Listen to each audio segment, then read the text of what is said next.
It would help if we could decide here and now on your name. My name? Yes, ma'am. Your regnal name. That is the name you will take as queen. Let's not overcomplicate matters unnecessarily.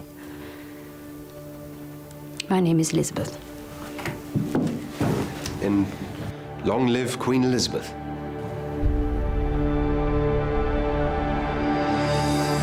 El Imperio Británico está en declive, la política mundial en desorden y una joven mujer toma el trono.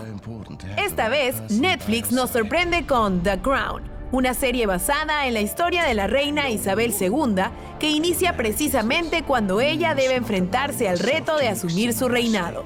Es así que esta megaproducción americana-inglesa, con su creador y escritor Peter Morgan a la cabeza, muestra todo un despliegue para ambientar una Inglaterra de inicios de la década de los 50 que recién se recuperaba de la devastadora guerra.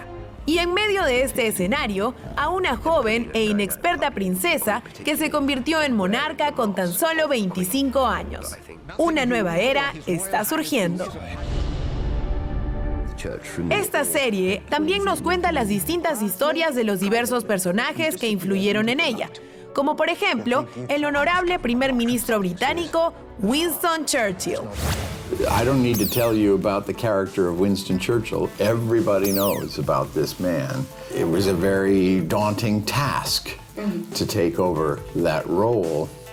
And it's been played by a lot of marvelous actors.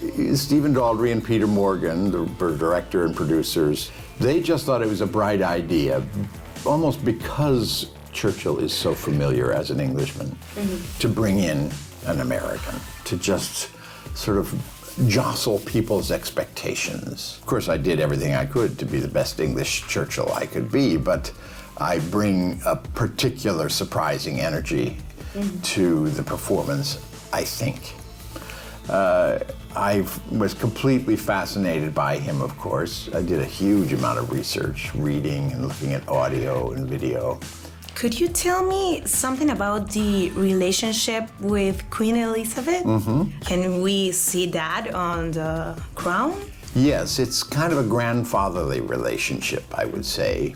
It was such a trauma for the nation and for that family when George VI died at age 56. And it was a terrible shock to this young woman in her early 20s. Yeah.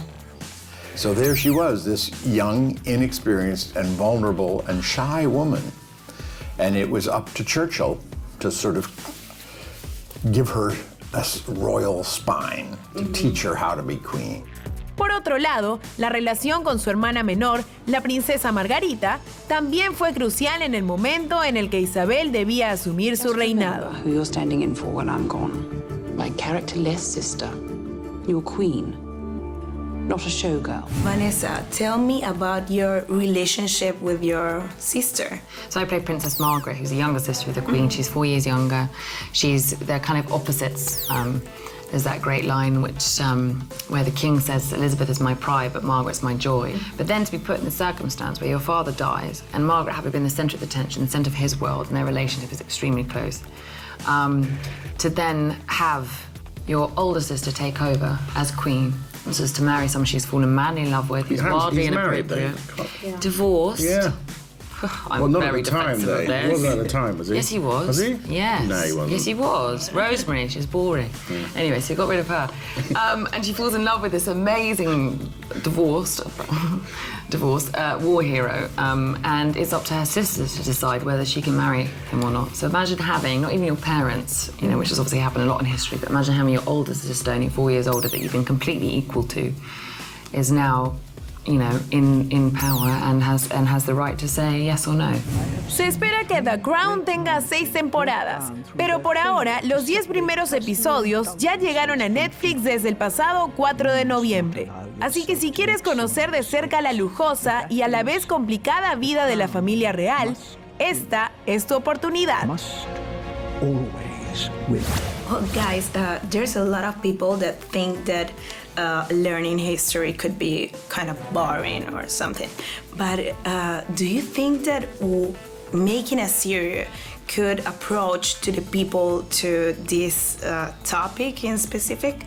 Yeah, I find history fascinating. Yeah, I think one of the things that Peter's so good at is finding, he takes something that we think that we know the story already, and he presents it in a way that's very, very relatable and understandable, and it's a human drama. Family drama. Yeah, and it's a series of love stories in a way. I mean, it's a tremendous, Elizabeth and Philip's story is this amazing love story that has existed over 65, 67 years, and it's incredible. And also that it's you know, we're so used to seeing the Queen, and these people are just in their public face, and you know, she's 90s now, and she's been in power, you know, for a long, long time, and so it's like really looking at when these guys were young and their family dramas and how they lived their lives. I hope that it's going to make people actually go revisit the history in a completely new way and see these human beings at the heart of that and live out their lives with love and, you know, chaos and fear and drama and magic, and yeah, that's the show. For better or worse, the crown has landed on my head. Never let them see the real Elizabeth. What kind of marriage is this? What kind of family? The crown must always win.